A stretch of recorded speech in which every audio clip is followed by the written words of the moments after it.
Very hard if I drop the battery. No, is my lapel on? Yes, it is. Look, rather than going over there, I'll just introduce Stephen Knightley, who is Chairperson of the New Zealand Game Developers Association, and he'll give us a view from the gaming community, and I'll ask some questions later. Cool, thank you. So hello everyone. Look, I have a long background in technology and telecommunications in New Zealand, Europe and the Middle East, but I decided it was more fun to make games. So I have my own game studio called InGame, and we make games, entertainment games, but also corporate training games, branding games, and even health-related games. But I'm also the chairperson of the New Zealand Game Developers Association. I'm probably going to speak on their behalf. So look, over the last day or so, probably every second speaker has mentioned games. But no one actually delved into it so far. It's identified in the demand-side study that the Commerce Commission did, so I'm here hoping to delve into it a little bit more. Games is huge, games is mainstream, games is a serious business. And one of the messages is, I'm sure a lot of my fellow panellists would back this up, is that entertainment and the market for entertainment is an absolutely valid economic driver and reason to have ultra-fast broadband. Stephen Fry wouldn't have tweeted yesterday if New Zealand did not have an economic opportunity out of the entertainment sector. He wouldn't be here.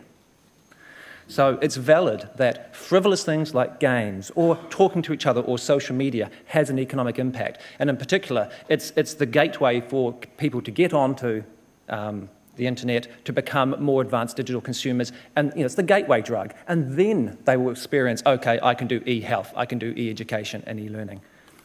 So games are mainstream. 93% of New Zealand households have a device for playing games, and half of those actually have a games console. They've done the equivalent of buy a set-top box just to play games. And they can also stream movies and the like through Xbox Live and through the PlayStation Network. The average gamer is not a sweaty teenage boy. There are 30-something with a young family. 72% of gamers are over 18. And one of the successes in the games industry in recent years has just been the explosion of, say, 30 and 40-year-olds playing games. There's a high proportion of female players. And there's a lot of good research actually about the really positive attitudes that people have towards games, that people do believe that games can be educational, that games can contribute to culture and things in our society as well. So some of those stereotypes of games are no longer valid.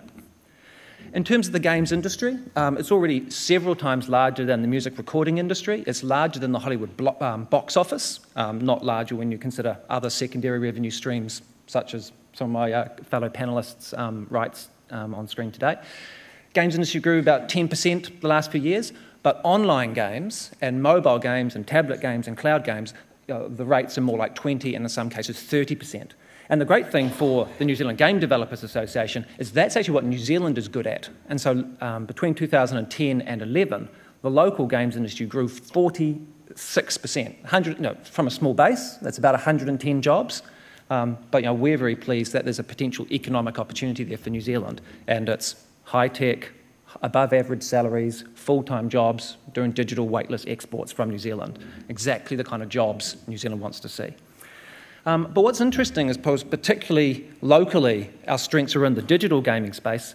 Look, our industry has already been digitally disrupted.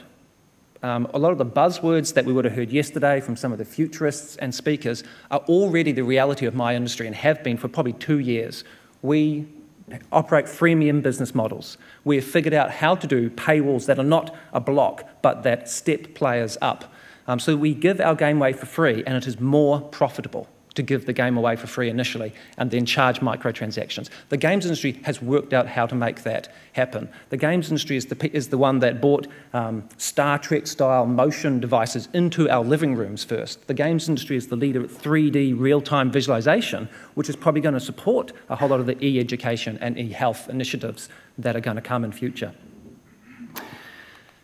So yesterday, there was actually more than one graph that showed, for instance, how much of say, online video, and that's been one of the big themes. And that was from a telco perspective. Here's how much data it eats up. So here's a consumer demand-side version of it. Research by Nielsen, about a year old from the States, of every hour spent online, what are internet users doing? Majority of it, social networking, about 13 minutes. And then games is the second most time-consuming and therefore engaging activity that people are doing online. And actually online movies and video, only 2 out of every 60 minutes that you spend online.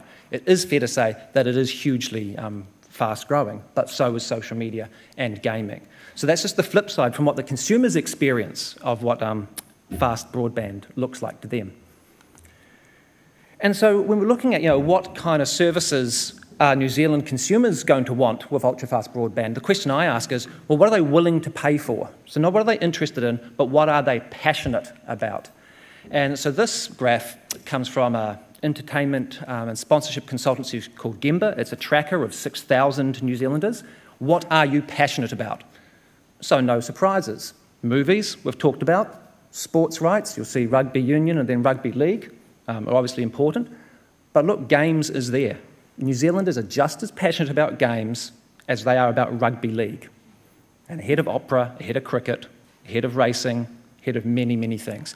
No surprise that for 18 to 24-year-olds, 44% of them are passionate about games. So this is my suggestion of what people are willing to pay for with ultra-fast broadband, things like this.